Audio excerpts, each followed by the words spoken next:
What's going on, guys? Three Wheels on the Block back again. We're working on the Paul Hunter Camaro, and today we are taking care of some floor patching and repairs. So first thing, I'm going to go through here with a prep tool, clean everything up, then I'll go and cut the patch pieces out. We'll get them welded in and get everything ground down.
So I've been at it for about an hour. Got that welded in, ground down. I'm gonna go ahead and grind the welds down on this one. That hole back there for the seatbelt, by the way. Came out pretty good. I'm not mad about it at all. I'm grind these welds down. Driver's side's done. Then we'll get over on the passenger side. All right, so the other side over there is welded up. Got some grinds to weld that, or got some areas I need to grind down. This side here, I've got to remember what I was going to do because it's been a little bit, and I do not remember exactly what I was going to do here. So we got a patch panel for that side. Did not get one for this side. Had some idea how I was going to make this work, so now I got to think about what that idea was. So we get this patched up and get to the rest of the body work. So I kind of remember what I was doing. That's what we came up with. I'm gonna clean this thing up, get a little bit of fiberglass filler and a couple of spots for some pinholes, and we'll go ahead and call this done.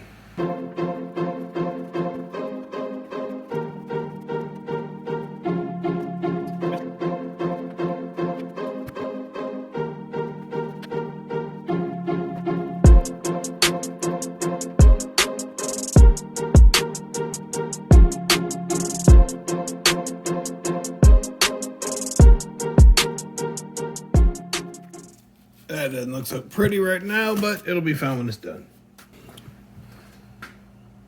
Let's do a little bit of fiberglass. Oh man, covered up a hole where the seatbelt goes. Yep. Glad I caught that one. It's been bad.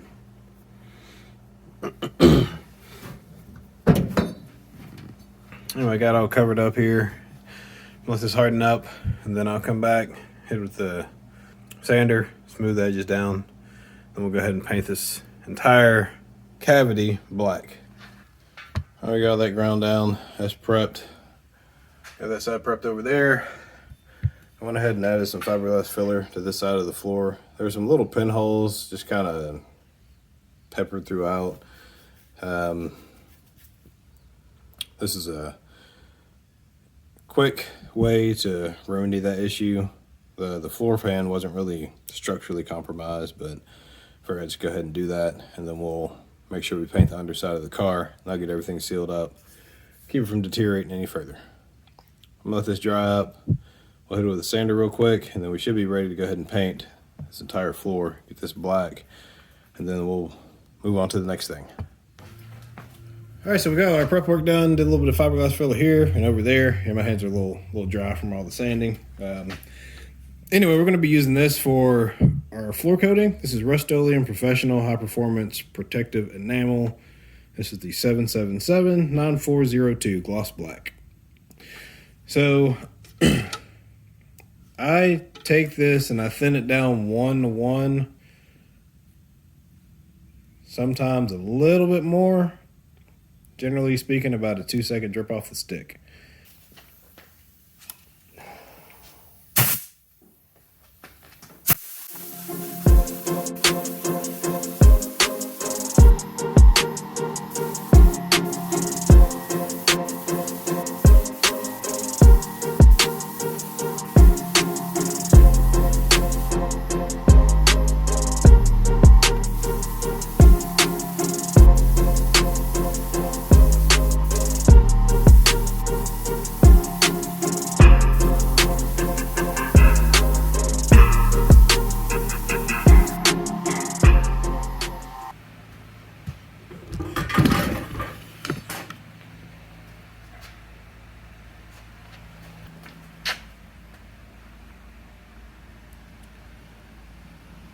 All right, well, that's it. We're gonna let this dry up, and it takes a little bit for this Rust-oleum to dry, so typically anywhere from 4 to 24 hours, depending on temperature, drying conditions, fan, etc. But that is the Rust-oleum on the floor of the Pole Hunter Camaro. My name is Erwin. This is 3 Wheels on the Block. We're giving back what time is taken away. We'll see you soon.